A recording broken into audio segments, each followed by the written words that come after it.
Okay, let us start with available people and let others join. Okay.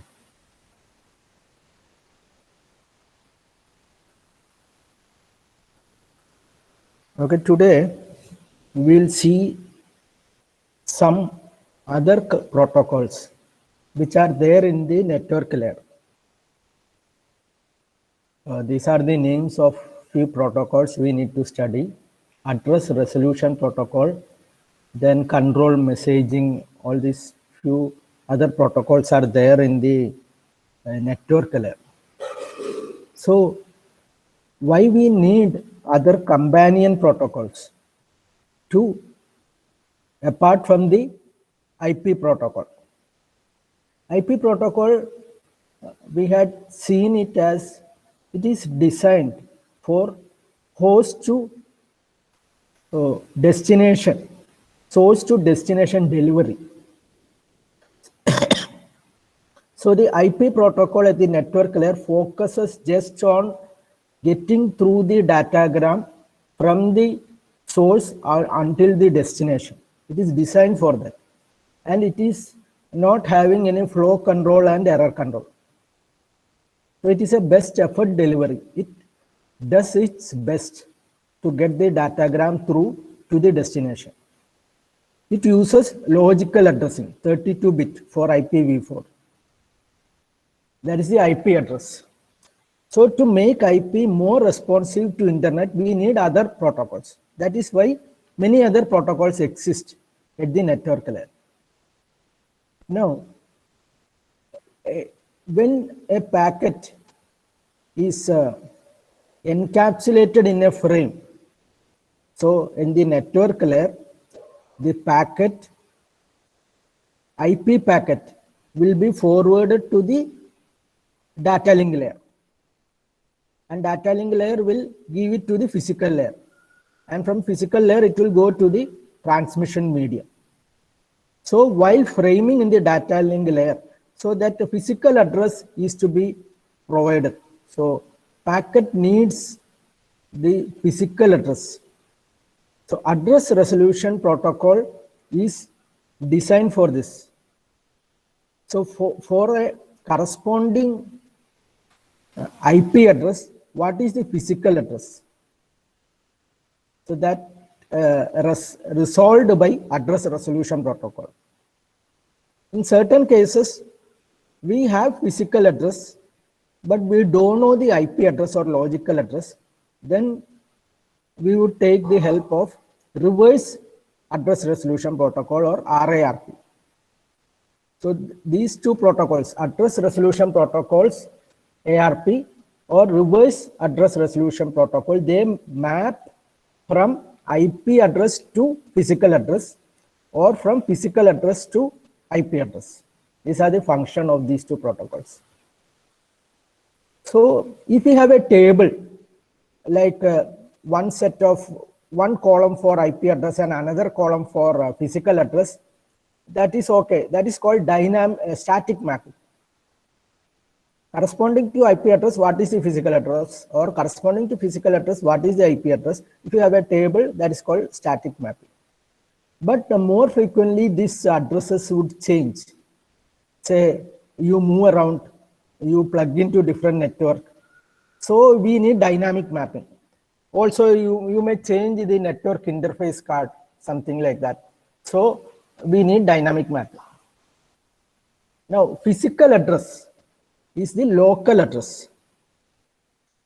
It is its jurisdiction is in the local network. So it is its jurisdiction is in the local network. It doesn't go beyond that network. So it is unique locally, but need not be necessarily unique universally. Not unique necessarily, universally. So we have seen a physical address in hardware, in Ethernet protocol, in the network interface card, 48-bit MAC address is a physical address. So Ethernet is only one of the network. There are many other networks which we don't study and which we haven't discussed. So correspondingly, the address would be different. It need not be 48-bit. for another protocol. For Ethernet, it is 48-bit MAC protocol. And it is implemented in the network interface card. Similar to IP also, there may be other network protocols. So we are discussing only these things. Okay. So we have come across the MAC address or the physical address in the Ethernet protocol, which is 48-bit. That is one of the physical address. Now ARP. Now a host or a router, host means the computer, or a router means in between switch or router, wants to send to another host or router, depending on the link which we are looking at. In some link, it may be router to router. In some link, it may be host to router, or some link, it may be router to host. A combination would come. Now, the host or router has IP address of the receiver. Say it has obtained from domain name server, or somehow it has the IP address. Now, if sender is a host and obtained from routing table, so even host can have routing table. DNS operation is based on that, and routing table could be updated. Or if sender is a from DNS, if sender is a host, and from routing table, if sender is a router. So if the sender is a router, it will get IP address from the routing table. If sender is a host, it would get IP address from domain name server, another protocol. So it has an IP address. Whoever is sending has an IP address. And IP datagram is to be encapsulated in a frame to be able to pass through physical layer network. So from the network layer, we need to pass to data link layer and to physical network. So the sender needs physical address. Now the host or router doesn't know the physical address. So it will send ARP query, which contains physical and IP address of sender and IP address of receiver. So whoever is sending, the sender has physical address and IP address of the sender as well as IP address of the receiver. But it does not know the physical address of the receiver. So it will send a ARP query. Actually, the network layer will communicate with the ARP protocol, and ARP protocol will send a query packet. It will be broadcast. So this is the ARP operation, address resolution protocol. In figure A, system A is giving a request or a query. In the yellow, it is written looking for physical address of a node with IP address something. It knows the IP address, but it is looking for a physical address. Now from the figure, you can make out that it is a broadcast. And from figure B, we can make out that system B is the intended receiver and it is only replying, others are not replying. So we'll just see the description above. ARP operation. The node A or system A needs physical address of recipient. So the network layer of the node will ask the ARP protocol to send a broadcast ARP request packet. Now, one of the intended receiver will only respond, and it will send its physical address. Now, frequently communication could occur to the same destination normally. So what the sender does is, so everyone sees query, intended one response. Now the sender ARP replies are cached for about 20 to 30 minutes.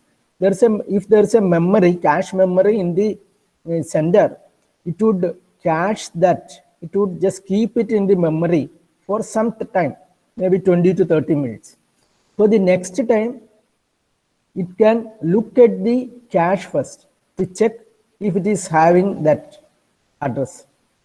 So before sending ARP request, the system will check its cache to see if it can find the mapping. So mostly we would be communicating unicast, and to same destination we will be communicating for some time. So once you obtain it, you can keep it in cache. Cache is a memory. Now this is the format of the ARP packet. The format, it contains the first row, there is a hardware type. So a node is sending a ARP query. What is the hardware in the node? So it will be for a Ethernet, it could be one code would be there. One code would be there. And then the protocol. So for IP, a code would be there, 0x0800 for IPv4. Then the hardware length. So for Ethernet, it is 48 bytes physical address. So that the length would be there. Then protocol length for the IP, it is 32 bit, so 4 byte. Then there are other field in which the sender address, hardware address or the MAC address, or the sender protocol address or the IP address, and the target hardware address it doesn't know, and target IP address is there. So this field would be filled. The other thing would be filled with 000. Target physical address, all zeros, it is not known. So this is the query packet. This is the ARP query packet. It is broadcast. It is broadcast.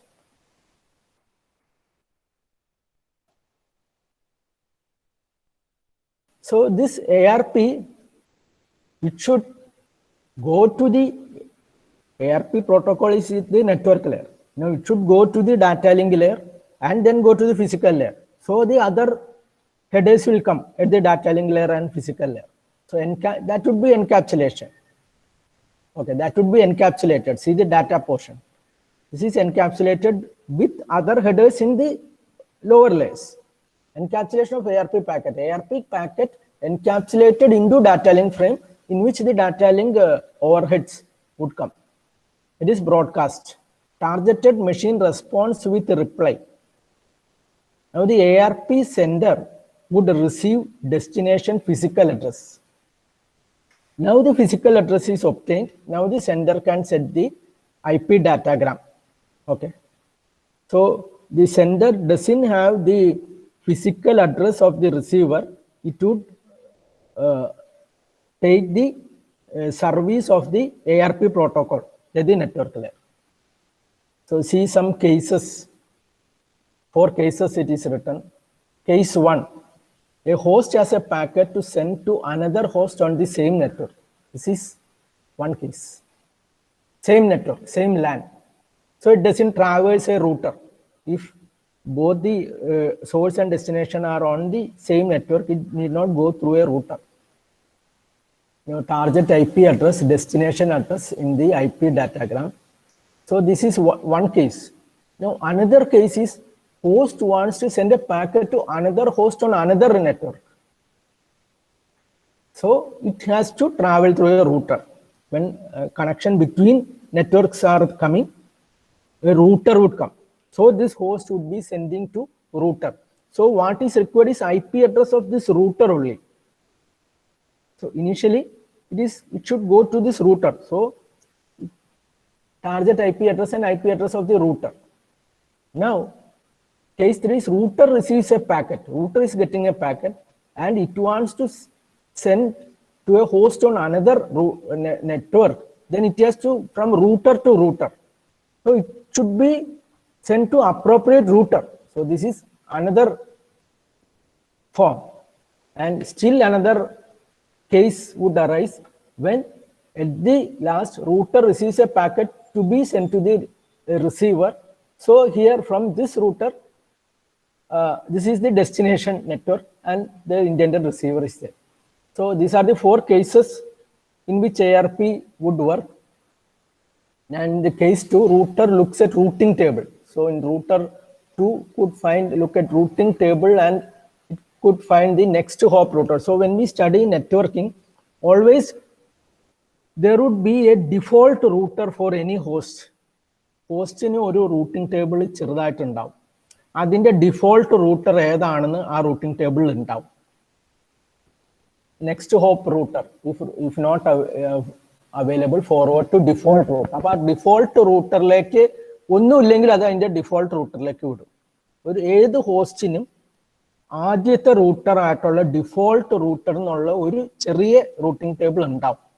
അപ്പം അത് അതിലേക്ക് വിടും. അല്ലെങ്കിൽ അപ്പൊ ഇതാണ് ARP. So ARP means finding the physical address given that we know the IP address of the receiver. So an ARP request is broadcast. An ARP reply is unicast. So ARP request is broadcast means we don't know who is the receiver. When one receiver finds that IP address, it can unicast to the sender, point to point. Other one is one to many. So ARP request is one to many and ARP reply is one to one. Now this is just added. A proxy ARP is an ARP that acts on behalf of a set of hosts. So somehow a router is running a proxy ARP, receives a ARP request looking for IP address of one of these hosts. Router sends an ARP reply announcing its own hardware physical address. After the router receives the actual IP address, it sends out the packet to appropriate host or router. So a router receives a ARP request, but it actually doesn't know this. It doesn't send the actual physical address of the recipient, but it sends its own address. That is the proxy ARP.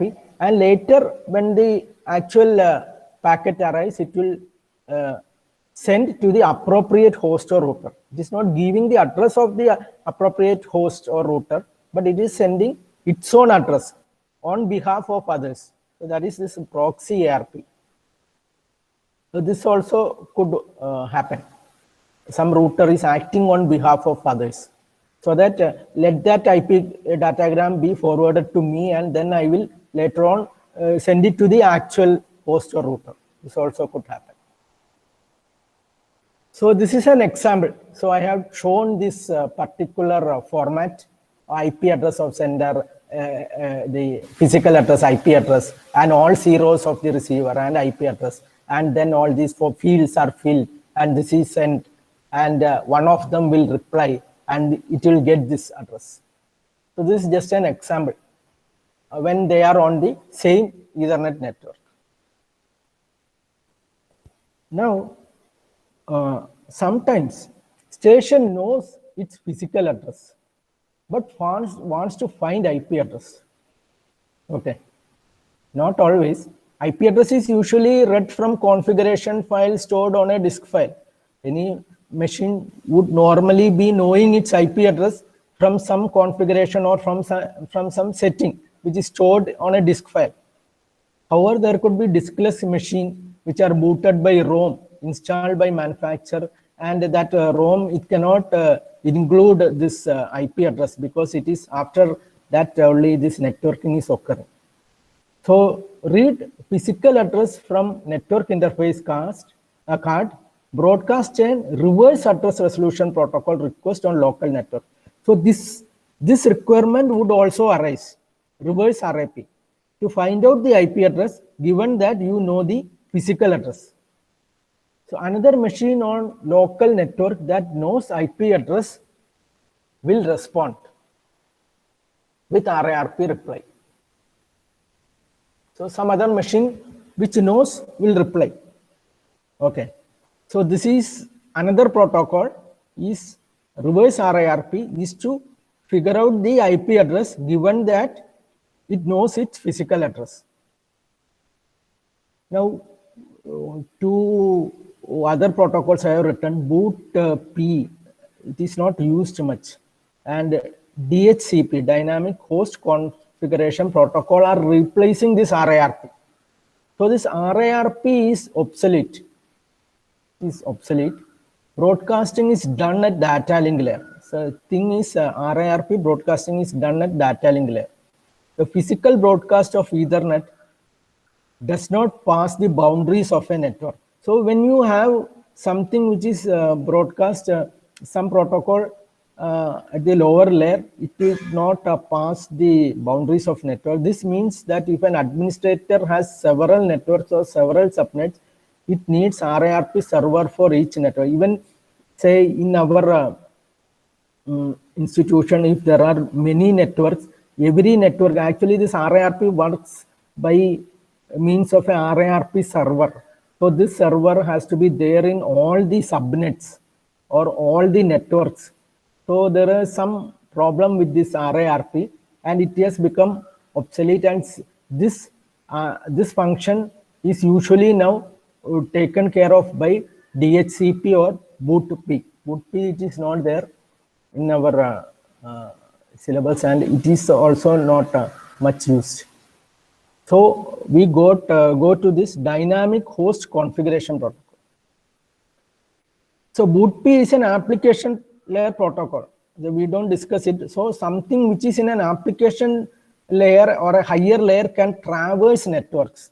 So some protocol which is in a network layer can traverse network. But it is not included, but it is static. So it has a static form of table. Static means you have columns one-to-one mapping. So we need always go for dynamic tables. So static binding between physical address and IP address is static binding in BOOTP. So the most feasible solution is a dynamic host configuration protocol. So DHCP provides static and dynamic address allocation that can be manual or automatic. So dynamic host configuration protocol has both static and dynamic. So the name itself is dynamic. So dynamic host configuration protocol. So all these protocols are there as companion protocols to the already existing IP network, and the IP network is focused on delivering an datagram to the intended destination. And so other functions for other functions it has no flow control or error control. So for other functions we have several other protocols. So dynamic host configuration protocol has two databases. So what it does is it has a pool of available IP address. So this second database makes dynamic host configuration protocol dynamic. When dynamic host configuration protocol client sends request to DHCP server, first it checks static database. Static database is a mapping, IP and physical address mapping. So once in a, always we cannot update the static table because internet is very large. So all these updation normally takes place in the routers only. In the host and all, it is not feasible to update all these entries. So there would be a static database. If the entry exists, permanent IP address of the client will get from that. Okay. However, if it does not exist, so instead of sending some query packet, etc., the server goes to a pool of available unused IP and assigns IP for a period of time. It is like leasing for some time, some IP address. In a second database, DHCP server will have a pool of IP address. From that pool, it is leasing this IP address is for a certain amount of time.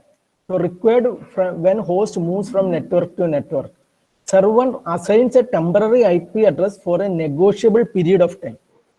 So when the lease expires, the client must either stop using the IP address or renew the lease. And the server has option to agree or disagree with the renewal. So this is a temporary allocation of IP address. And so this there's a time frame for which it is valid, and after which the client who is asking for this has to stop using that address, or it has to renew the lease. and server has the right to agree or disagree with the renewal. So this is an alternative to RIRP. So DHCP has many other functions. This is with respect to RIRP, finding the IP address for a given physical address. That is a function of RIRP. Now there are many other protocols which are there. I will just discuss one more protocol. It's I'll